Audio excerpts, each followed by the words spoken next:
Death is one of the four cosmic entities who came into existence at the dawn of time. With her family members, Eternity, Infinity, and Entropy respectively, she helped create the Infinity Stones. She was immortalized with a statue at the Gates of Eternity alongside the Living Tribunal, the Watcher, Eon, the One Above All, and Infinity. She's considered to be one of the three essential forces in nature. Eternity and Infinity represent necessity, while death represents vengeance. Death has many servant gods throughout the Marvel Cinematic Universe, but the most notorious of these is Hela, Odin's daughter, the Asgardian goddess of death and executioner of Asgard. Hela was one of the most powerful Asgardian gods in existence. Alongside her father, she conquered the 9 realms and wrought death and destruction throughout the cosmos.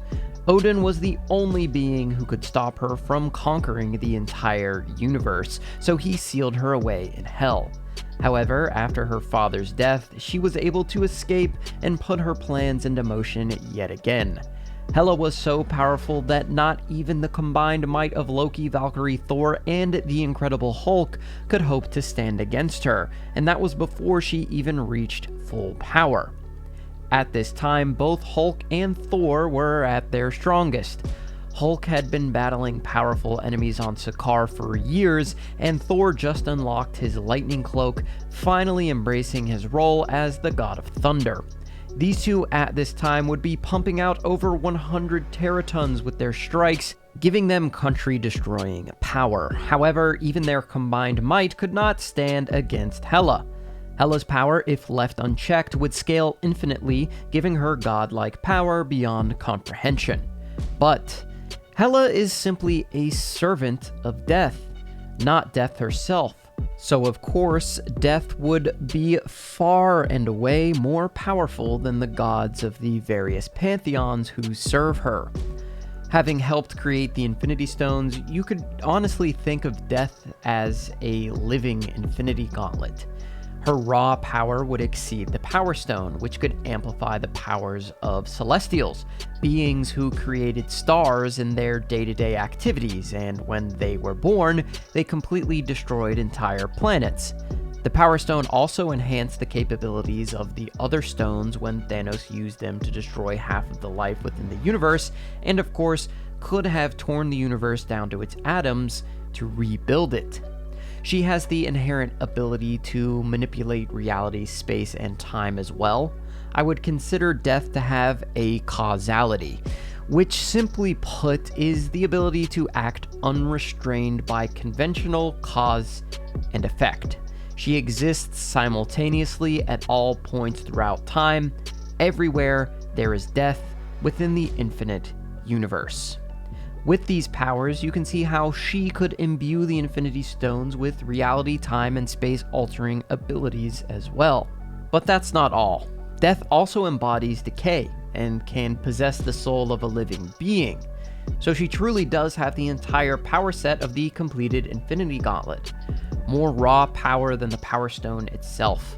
The ability to change reality, alter time, and manipulate space itself. Not to mention, she also can infect others' minds and see into their past. She can also, like I said, possess the souls of living beings or ferry those souls to the afterlife. That's all 6 Infinity Stones in one single being. Going even further, she would be on the same level as her family. Eternity is the living embodiment of the universe, representing all time and space within it. I would consider death to be on this same level, which lines up again with the Power Stone, as we mentioned earlier, would give her consistent, universe-creating or universe-destroying levels of power. Death also spent a significant time on Earth. She was the first Green Witch, which is a witch that embraces nature by drawing on the energies from the earth and of untamed things. Using her infinite knowledge and infinite power, she set the standard for green witchcraft and sent her avatar to Earth to practice witchcraft among the humans of Earth for untold centuries. Using her green magic, she can manipulate the elements, causing storms, manipulating the wind, controlling plant life, and much, much more. During her battle with Agatha and Billy, her avatar is seen toying with them, really just having fun, firing off elemental attacks and allowing them to get the odd hit in here or there.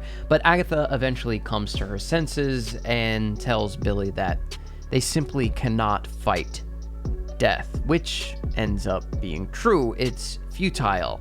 Even the avatar of death, holding back immensely, is no match for two witches, even if one of them is the son of the Scarlet Witch and the other has the inherent ability to absorb all magical attacks. There's simply nothing you can do to stand up to this cosmic being. With her dagger, Death can also cut through the fabric of space itself, creating portals through which she can travel. While this isn't necessary for her to move from one plane to another, she seems to be very dramatic in her avatar and use this ability to that dramatic effect. Being one of the few powerful cosmic beings in existence, she was also granted inherent immortality along with her omnipotence and omniscience, at least within her universe that she inhabits within the Marvel Cinematic Universe. Now, are there an infinite number of deaths that exist throughout the multiverse? We're not really sure at this point. Death could be even more powerful if she was the singular embodiment of death throughout the entirety of the multiverse and not simply just this single universe. I think there is a case to be made that she is the only death that presides over the infinite multiverse, not just the 616 universe. Within the hierarchy of the Marvel Cinematic Universe, there are very few above Death, maybe none. After she makes more appearances, we will know for sure, but keep in mind where all roads eventually lead. And that's all I've got for you guys today. Thank you so much for watching. I know it's been a while since we've done a power scaling video, but I've got another one coming out for you very shortly, all about Agatha Harkness. And if you'd like to see a video on Billy, there's not a ton to go off of, but there is a non-insignificant amount of information and power scaling out there that I can use to create a solid picture for his power scaling. Let me know down in the comments what you'd like to see next. Remember to like and subscribe. It does really help us out. And remember the motto, it's death over everything. And I'll see you guys next time.